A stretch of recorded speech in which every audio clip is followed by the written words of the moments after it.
Hello, everyone. Thank you again for coming out. My name is Madison Luzar, and I'm a climate justice organizer with the Trade Justice Education Fund. And I'm going to do a quick presentation about how fossil fuel companies are using trade agreements to undermine climate action and how you can help eliminate that threat. We'll have some time at the end for some questions. So let's begin. So modern trade agreements are hundreds, if not thousands of pages long, and they set a very wide range of rules for the global economy, covering not just tariffs, but medicine patents, food safety standards, baking regulations, government purchasing preferences, internet policy, you name it. But at their core, trade agreements are about removing barriers to trade and establishing new rights for big corporations. These include the right to move goods across borders, the right to invest across borders, and guaranteed market access for goods and services. So to most people, these sound like very reasonable, very boring things, but we have to remember that coal, oil, and gas are all goods moved across borders, and fossil fuel corporations are companies that invest across borders. So if you want to stop a pipeline or export terminal from being built, if you want to prevent companies from fracking, or if you want to ban the sale of certain plastic-made goods, any of those things can be considered a violation of a company's trade agreement right and thus subject to attack. And that is exactly what's happening. So in July, the Canadian company TC Energy formally announced that it's launching a $15 billion suit under the trade deal NAFTA, the North American Free Trade Agreement, because the United States refused to grant the company operating permits for the Keystone XL pipeline. So that $15 billion that TC Energy is demanding doesn't just cover the company's initial investment, but also its loss of future expected profits. So let that sink in for a second. If taxpayers are required to pay the fossil fuel industry for their loss of future profits every time climate activists manage to stop them from polluting, the large-scale policies which limit climate pollution that we need to survive will become much, much harder to enact. The Keystone case is unfortunately just one of over 1,100 trade cases around the world, and this map shows just a handful of them. Not all of them have to do with the climate, but fossil fuel companies bring more cases than any other industry, and more than 1 in 3 of all new cases over the past decade have targeted policies affecting oil and gas extraction, mining, or power plants. In one example, a US company is demanding over $100 million because the province of Quebec banned fracking under the St. Lawrence River.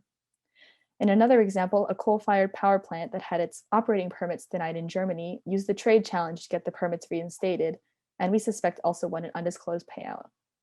And in yet another example, an Ecuadorian court order that had originally required Chevron to pay $9.5 billion to clean up oil spills in the Amazon and provide healthcare for affected indigenous communities was overturned, with a demand now pending that the government pay the company instead.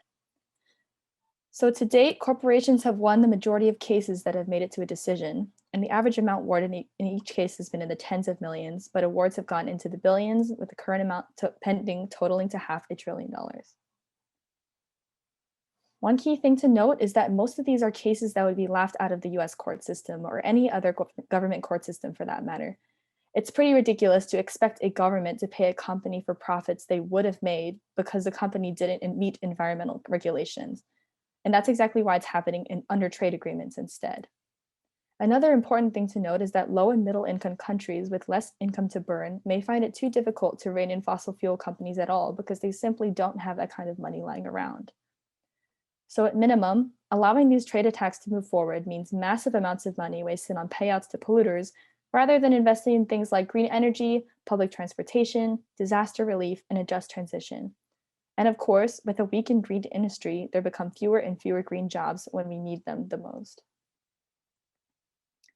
The solution to this problem is difficult but simple. We need to make climate policies immune to trade attacks from companies and from countries. So first, we need to eliminate Investor State Dispute Settlement, or ISDS, which is the system under which transnational corporations can individually challenge government policies as a trade violation in international trade tribunals.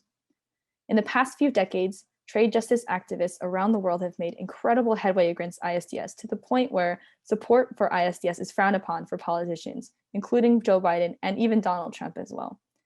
That wouldn't have happened if it weren't for the support of organizations like yourselves.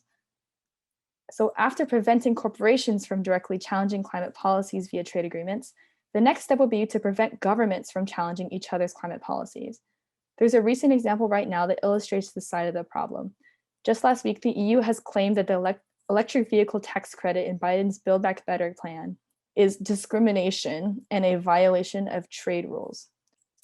Thankfully, there already exists what's called a peace clause for food security at the WTO, under which all countries agree that trade challenges over any food security related policies are off the table.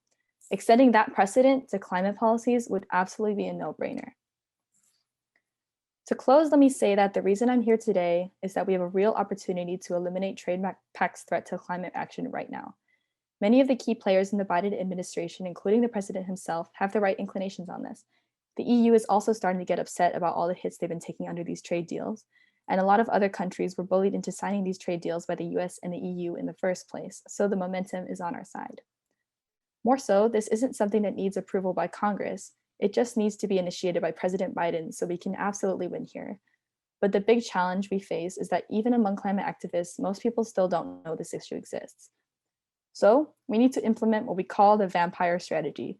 Drag this bloodsucker out of the shadows and expose it to the light of day. I'm asking for your help in two ways.